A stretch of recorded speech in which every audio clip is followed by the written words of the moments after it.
ビーフです。はい、こちらが色を型から抜いたものをね、はい、こちらが色を塗って仕上げたものですね。はい、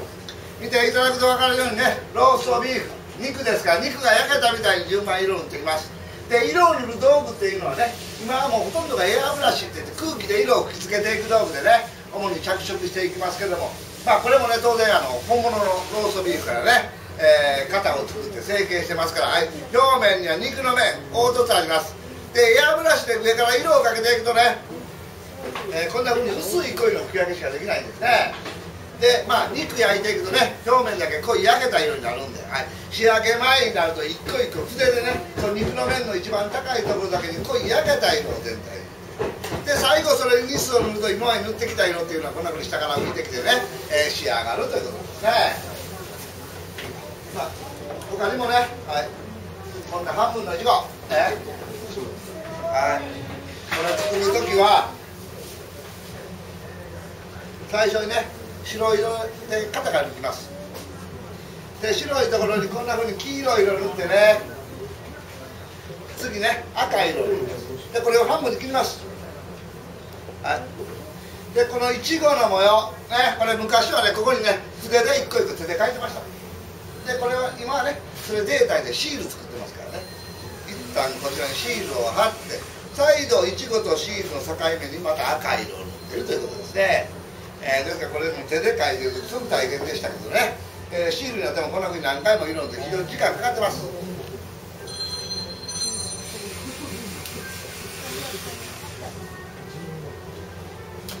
で、まあこんなふうにしてね、皆さん使った、はい、みかんとかね、いちごとか、はい、バナナとかアイスクリームとか、こんなふうにして作っていくんですけどもね、サンプルを組み立てるとき、まあ、実際作るときっていうのはね、本物の食べ物を作ってるのとあんまり変わりません、やってることですから。今ね、皆さんには、はい、パフェとかケーキ作ってもらいましたけどね、これ本物のパフェとかケーキの作り方とね、作り方は全く同じです。で、材料だけが違うということですね。で、サンプルというのはそんなふうにね、比較的、作り方は本物の食べ物とよく似ている。で、それなぜかというと、作り方もね、本物のように作っていって、その本物の質感を出していくわけですね。はい、ですからね、はい、こんなエビの天ぷらね、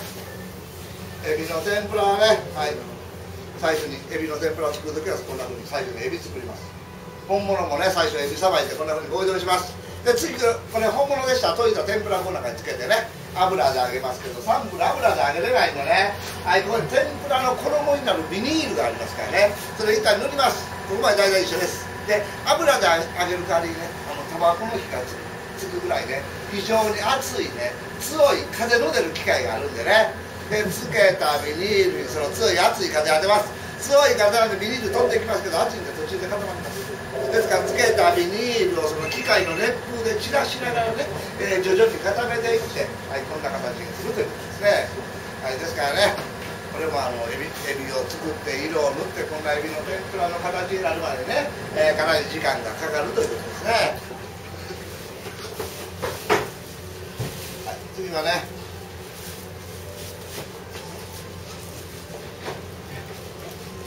はい、これ手に持ってるもの、はい、これラーメンなんですけどね、はい、こんな麺類、他にもね、スパゲティとか、はい、うどんとかいろいろあります。で、こういったものね、もう単純にそれぞれいろんなビニールの紐があると思ってください。ですからこれでさ、黄色いね、四角い細いビニールの紐がサンプルではラーメンの麺になるということですね。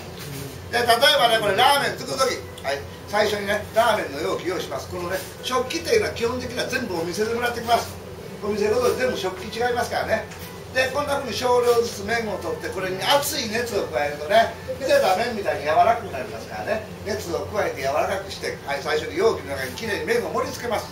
で、前もって用意してたね、焼き豚とか煮卵とかもやしとかネギをね、きれいに麺の上に並べて、最後別でね、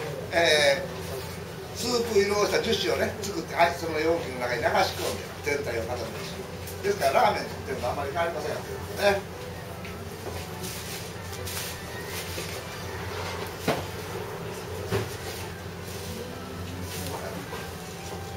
ご飯なんかね、こんなふうに一粒一粒なってます。で、これがね、普通の白いご飯、これに色をつけてケチャップライスとかね、ドライカレーとか焼き飯とかいろいろ作ります。それをね、はい、こんなふうにね固めてしまうということですね。